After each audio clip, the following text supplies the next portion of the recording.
student loan do you think that a college student racks up by the time they reach the graduation stage? 5,000? 10,000? Not even close. Average college graduate student loan is a whopping $39,487. As parents, you must be thinking, there must be another way. And there is. You can start saving for college by opening a college fund. It won't be easy, but with focus, hard work, and careful planning, it is possible to save enough for your child to go through college absolutely debt-free. So here is how to start a college fund and the types of college funds that you need to know. Once you have an idea of what your child's school will cost, now you can start saving for college using a tax-free plan. The first plan is the Education Savings Account, ESA for short, or Education IRA.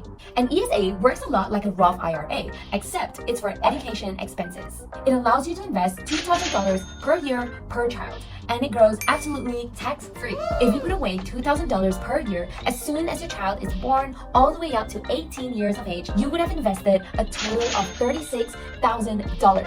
It's hard to say exactly what the rate of growth is with ESA because it varies based on the investments in the account. Let's say if you have invested in a broad-based index fund that gives you an average return of 7 to 10%, that $36,000 would have grown to around $87,000 by the time your child starts school. That means you don't have to worry about your child's tuition fee when the time comes. However, here's the catch. Annual contributions are limited to $2,000 per year for joint filers with a modified adjusted gross income of $190,000. Income above $220,000 are ineligible. Also, the amount must be used by the beneficiary by the age of 30.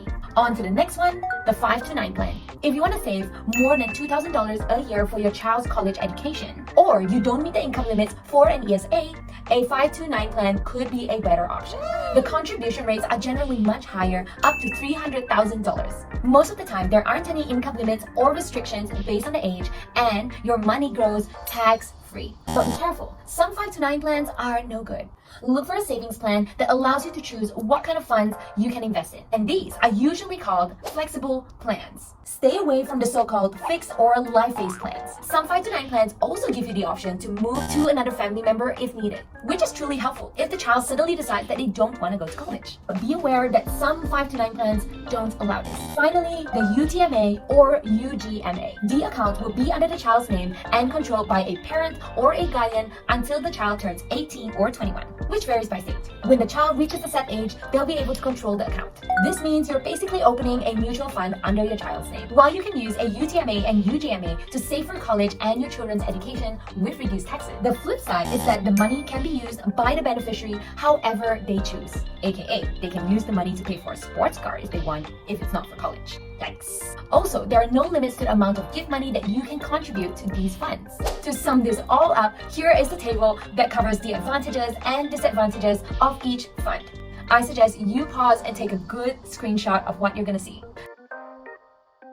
Making the right plan for your children's future starts with knowing all your investment options. It is never too late.